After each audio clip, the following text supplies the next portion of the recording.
My name is Torley, and you don't suck at Second Life. Which is why I'm going to show you how to rule by taking this picture of a giant leak without the background and export it as a transparent texture.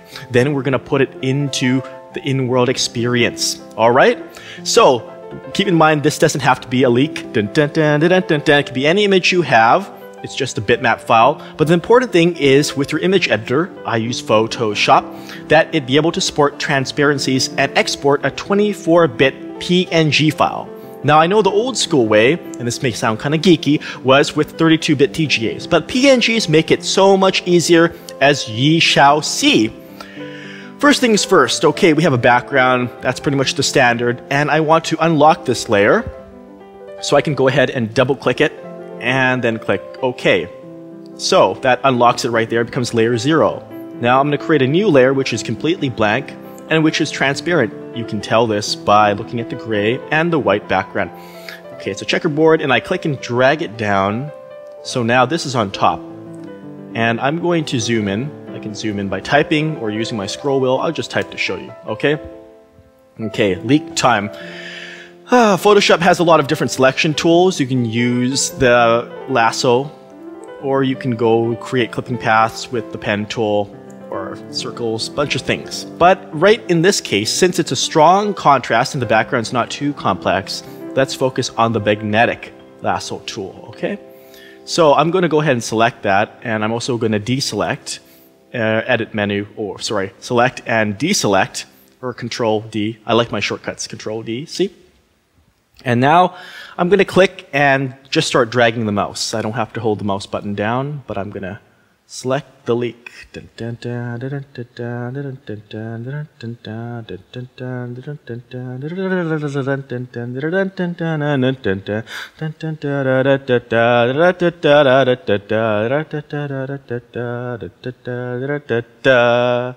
Okay, now we reached the end, and then I can just click again, and it's selected. All right?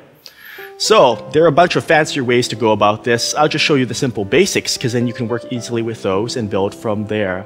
Now that the leak is selected, we want to remove the whole background. This is pretty easy because we can go to the select menu, inverse, alright? And now I can just push the delete key. Voila! It's gone. We just have the leak. And again, I can deselect, or Control D in this case, and we just have a leak. And it's a nice leak. It's a giant leak. Alright, so what do we do next? This too is pretty simple. Now, I recommend textures in Second Life generally be 512 by 512 or less.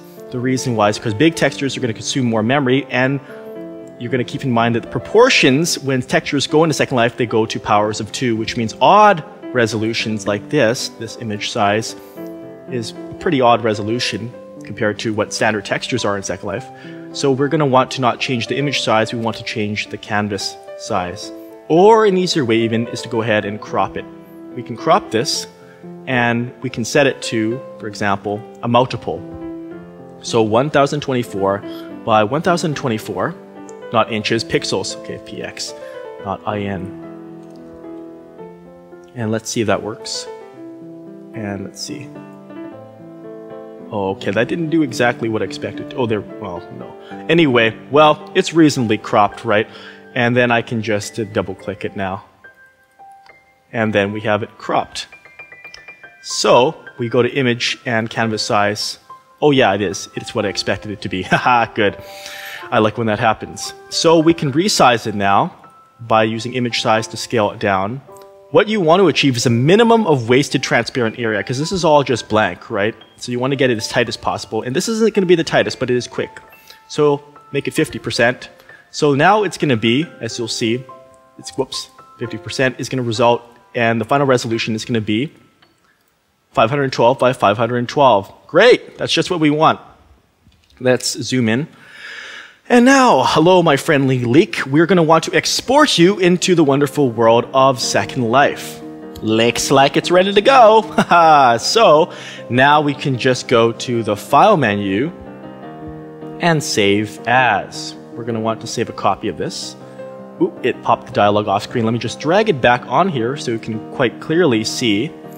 I'm going to want to save it to my output folder. This is where I have a bunch of work files I'm doing in progress, and change the format to PNG.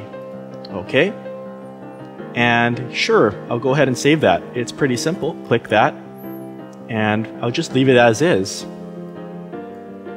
Okay, well, let's find out how that worked now. Let's go to Second Life. Second Life, we've returned to our homeland and we're ready to import that giant leak. How can we do that? Well, File menu and Upload image is what does it. Each texture uploaded will cost 10 Linden dollars.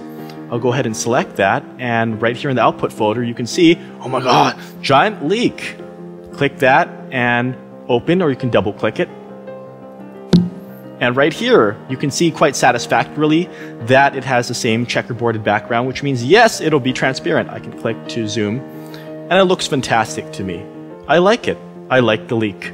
So I'm going to upload Mr. Leak, and then I will see the leak shortly. Ooh, I'm looking pretty crazy today. And then it'll res. After it's done uploading, you're going to see it'll get sharper. It should get sharper in a little bit. I'll open my inventory though while that's loading, and show you the giant leak. And then, I'll just close that actually. I hope it'll res in the world. I'm going to apply it to an object. This is exactly to show you how it can be used. So I can right click and create, and I'll create a new cube. And I'll change the object dimensions to be size, say 5 by 5 by 5 meters, so it's a semi-giant leak, not the most biggest leak. And then I'll just position it and move it upwards. And now in the texture tab, I'll move this more to the left here so you can see. Then I'll click texture, and under the texture square, I'm going to click and drag it. So this will turn all faces of this cube to leakdom. Haha! And leakdom has been achieved. As you can see right through it on each side, which is great for things like cardboard cutouts. And you can see how easy that was. Now for those of you into more tech details who are wondering why PNG is advantageous, there are several reasons. One is, I like the lossless compression. It results in files which are smaller in disk space as you store them on your local hard drive than TGA. Another reason, of course, is it's more net-friendly because it's supported in web browsers as well as most file explorers without having to install additional extensions. Furthermore, PNGs, you don't have to mess with an alpha channel in Photoshop or another image editor. You can just do what I did. So try this with another image, not necessarily a leak, but if you've got something you want to bring in and want to make it see-through like that, so it's nice and it doesn't have to conform to the known boundaries of an object, you can just enjoy.